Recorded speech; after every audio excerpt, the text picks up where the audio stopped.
On March 28, 2015, Nigerians went to the polls to elect a new president. Among the two top contenders was Muhammadu Buhari, a retired general of the Nigerian Army and former military ruler.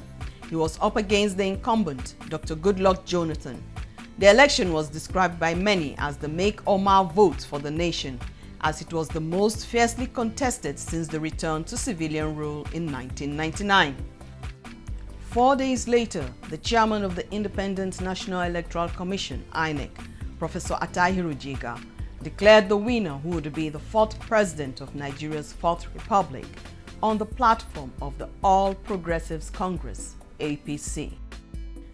General Muhammadu Buhari's journey to victory was a walk that was anything but easy. To carry the burden of traversing the length and breadth of Nigeria's 923,000 square kilometers, meeting electorates and soliciting for their votes, was General Muhammadu Buhari's wife, Aisha Muhammadu Buhari.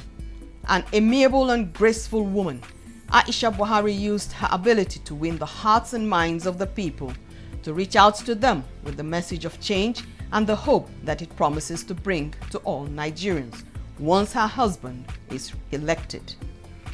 State after state, as she moved with her entourage, the people came out in droves to welcome her.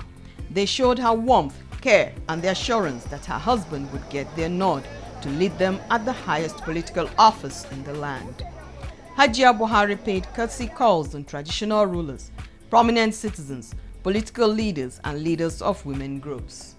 The diaspora was not left out of the reach of her visit as she traveled beyond the borders of Nigeria with the message of change.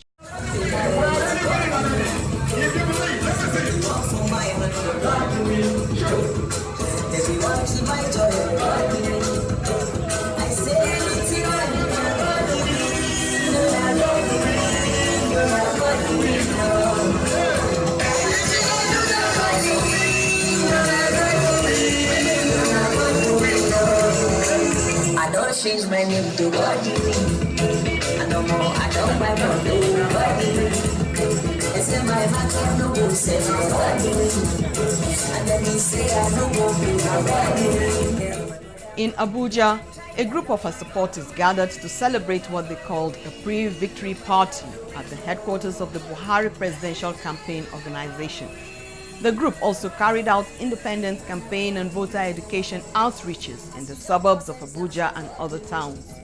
There were lots of these groups of volunteers in many cities, towns and villages across the country.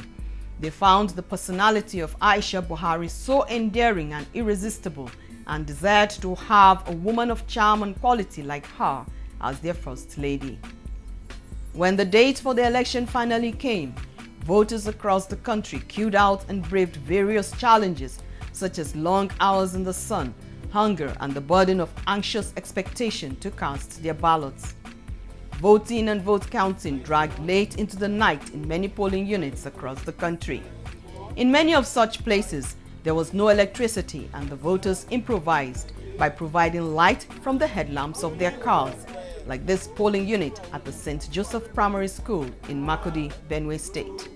3, 4, 5, 6, 7, 8, 9, 10, 11, 12, 13, 14, 15, 16, 17, 18, 19, 20, 21, 22.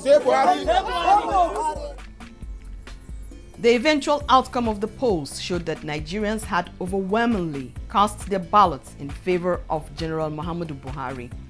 They had listened to General Buhari and his wife's assurances that the general is totally committed to representing and furthering the best interest of none other but the generality of all Nigerians. General Muhammadu Buhari's victory signaled a successful end to a long walk, the herald of a journey to victory. Victory not just for the general, but victory for all of Nigeria and her future generations. Victory for a new order of integrity, competence, and excellence in leadership.